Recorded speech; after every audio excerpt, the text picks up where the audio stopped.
Good morning, Virgo. Welcome to your channel, Virgo, and I hope you doing really great. Hmm. So, Virgo, let's get something straight before we go any further. Life is always changing. Every single day, you're different than you were yesterday. So, when I talk about change, I'm not talking about some dramatic movie moment where everything transforms overnight. I'm talking about recognizing that you're already in the middle of a transformation you might not be fully seeing yet. The question isn't whether change is coming, it's whether you're going to participate consciously in what's already unfolding. Something's been shifting in you, not overnight, not suddenly, but gradually accumulating, building like pressure in a system that can only hold so much before the structure itself has to reorganize. You've been outgrowing things, outgrowing patterns that used to work but don't anymore, outgrowing relationships that fit who you were but don't fit who you're becoming, outgrowing beliefs about yourself that were comfortable but limiting. And that outgrowing, it creates tension, discomfort, that restless feeling of being too big for the container your life currently provides. You've felt it, haven't you? That sense of not quite fitting anymore in situations that used to feel like home. Write about where you're feeling that misfit most intensely. Because here's what happens when internal change reaches a critical threshold. External reality has to adjust. It has to reorganize to accommodate the new version of you that's emerging. And that reorganization, that's what people call life-changing events. But those events aren't random. They're not cosmic interventions. They're natural consequences of you becoming someone who can no longer function in the old configuration. The job becomes intolerable right around the time you've developed skills for something better.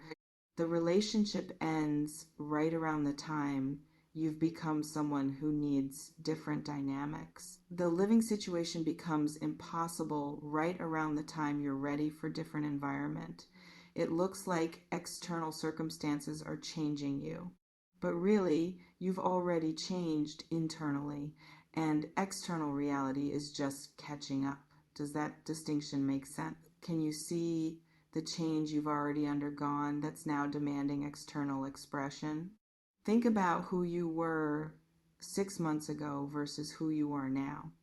Because let me be specific about what huge change might actually look like. For some of you, it's relational. Significant relationships are going to shift, end, or transform into something unrecognizable from their current form. Not because you're doing anything wrong, not because you failed, but because you've evolved past what those relationships were built to contain and trying to maintain relationships that were designed for an earlier version of you. It's exhausting. It requires constant self-editing, constant shrinking, constant performance of a self you're no longer inhabiting. So the change might be letting go, might be renegotiating terms, might be radical honesty about what's actually true now versus what used to be true. And that process, that dismantling of relational structures that no longer serve, it's painful even when it's necessary, even when it's ultimately liberating. For others, it's vocational. What you do for work, how you spend your productive energy, what you're building toward professionally, all of that is up for reconsideration because you've developed new capacities, because you've discovered new interests, because what fulfilled you before doesn't anymore. And that might mean leaving something you've invested years in, might mean starting over in some way. might mean admitting that the path you've been on isn't actually taking you where you want to go, which is terrifying because starting over means uncertainty, means giving up known for unknown, means trusting that what you're moving toward will be better than what you're leaving behind. For others, still, it's identity level, how you understand yourself, what you believe about who you are and what you're capable of and what you deserve. Those foundational beliefs are cracking, being challenged by evidence that contradicts them, being replaced by new understandings that create completely different possibility. And that's disorienting. Because if you're not who you thought you were, if your limitations weren't as fixed as you believed, if your story about yourself was incomplete or inaccurate, then who are you? And what becomes possible when you're operating from this new understanding? Which category of change feels most alive in your experience right now? Share what's actually moving, because I want to address the fear that's probably present. Change, especially big change, is scary, even when you're choosing it, even when you know it's necessary, even when staying stuck would be worse, because change means loss. Loss of the familiar, loss of the comfortable, loss of the known, even when the known wasn't serving you. And humans are wired to resist loss, to prefer the devil we know over the devil we don't, to maintain status quo even when status quo is slowly suffocating us. So if you're sensing huge change building, if you're recognizing that life as you've been living it is about to fundamentally shift, the fear makes sense, the resistance is natural. The part of you that wants to cling to what's been, even as you're outgrowing it, that's just your nervous system trying to protect you from uncertainty. But here's what you need to understand. The fear doesn't mean you're making a mistake. The discomfort doesn't mean you should stop. The uncertainty doesn't mean you're on the wrong path. It just means you're doing something real, something that matters, something that requires you to grow beyond your current capacity. And growth is always uncomfortable, always requires tolerating, not knowing, always demands more courage than staying small. Can you let fear be present without letting it make your decisions? Tell me if you think you can actually do that. Because let me talk about what never be the same again actually means. It doesn't mean you lose all continuity with who you've been. It doesn't mean you become unrecognizable to yourself. It doesn't mean everything good gets destroyed in service of transformation. What it means is you can't go back. You can't unsee what you've seen. You can't unknow what you now know. You can't return to the unconsciousness that used to be comfortable. Once you've outgrown something, trying to squeeze back into it feels like violence. Once you've tasted different possibilities, settling for old limitations feels intolerable. Once you've become someone new, performing the old version feels like self-betrayal. So yeah, life won't be the same. Not because external circumstances will be completely unrecognizable, though some might be, but because you won't be the same person moving through whatever circumstances exist. And that internal shift, that fundamental change in who you are and how you operate, that changes everything. Not dramatically, not cinematically, but thoroughly, completely, in ways that touch every aspect of your lived experience. Are you ready for that level of transformation? Or are you hoping for change that doesn't require you to actually become different? Get honest about what you're actually prepared for. Because here's what massive change actually requires from you: letting go You have to release what's not coming with you into the next phase. You have to stop clinging to people, situations, identities that belong to who you were rather than who you're becoming. And that letting go, it's not one dramatic moment, it's 1,000 small releases, 1,000 tiny deaths of old ways of being, 1,000 moments of choosing the uncomfortable new over the familiar old. Tolerance for uncertainty. You have to be okay with not knowing exactly how things will unfold, with making moves before you're completely sure they're right, with trusting the process even when you can't see the full path. Because transformation doesn't come with instruction manuals. It doesn't provide guaranteed outcomes. It just asks you to keep moving forward even when forward isn't clearly defined. Commitment to yourself. You have to choose yourself over comfort, over others' approval, over maintaining dynamics that keep you small because they make other people comfortable. This is where most people abandon transformation because choosing yourself feels selfish, because disappointing others feels intolerable, because rocking the boat seems less loving than maintaining false peace.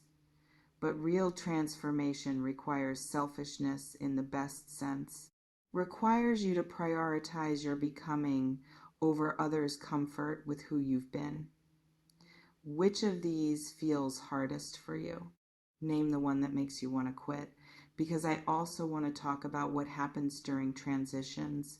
You'll go through a phase, could be weeks, could be months where you're between states, where you're no longer who you were, but not yet fully who you're becoming. And that in between, it's awful. It's the worst part of transformation because you don't have the comfort of the old and you don't yet have the stability of the new. You're just floating, uncertain, without clear identity or direction or sense of what's next. And during that phase, you'll be tempted to abort the process, to grab onto anything that feels stable, even if it's regressive, to retreat to old patterns just to have something familiar to hold on to. But that's exactly when you need to keep going. That's when trust matters most. That's when staying with the discomfort is what allows the new to actually emerge. Because if you abandon transformation in the messy middle, you end up back where you started, but now with additional damage, with cynicism about change being possible, with evidence that reinforces old limiting beliefs. So when you hit that phase, and you will if you're actually transforming, remember this: the discomfort is temporary, the confusion is part of the process. The not knowing is exactly where you need to be for genuine new to emerge. Stay with it. Don't retreat. Don't grab on to false certainty just to escape the void. Can you commit to staying in the messy middle even when it's unbearable? This is where transformation lives or dies. Because here's something else you need to know. Not everyone will celebrate your transformation. Some people have investment in you staying who you've been because your old self was predictable, manageable, non-threatening to their own stuckness. And when you start changing, when you start outgrowing old patterns and old dynamics, some people will resist. They'll try to pull you back. They'll criticize your choices. They'll question your judgment. They'll make you feel guilty for growing. And that resistance, it's not really about you. It's about them, about their own fear of change, about what your transformation means for their own avoided growth. But you can't not change to make other people comfortable. You can't stay small to maintain relationships that require your smallness. So you'll have to choose. And some of those choices will hurt, will mean losing people you love, will mean disappointing people who matter to you. And that's the price. Not because transformation is cruel, but because not everyone can or will grow with you. Are you prepared to lose people who can't come with you? This is a real question that deserves a real answer. Because ultimately, here's what this comes down to: life is changing hugely, fundamentally, in ways that will ripple through every aspect of your experience.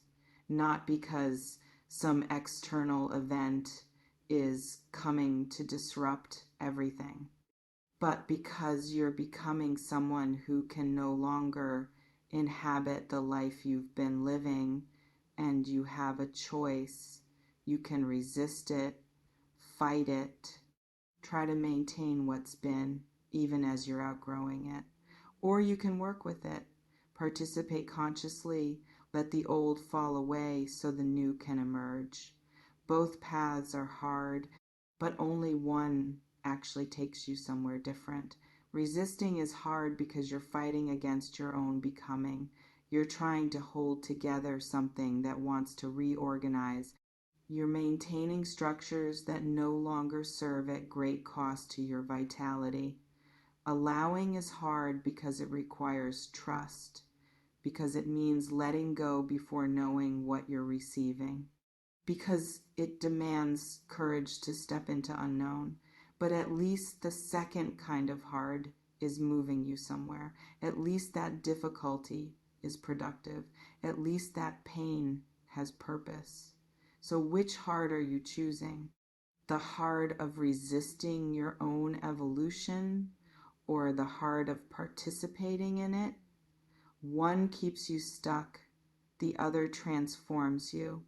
Choose, then commit to that choice through the difficulty that follows, because life will never be the same. That's already true. You've already changed too much to return to what was.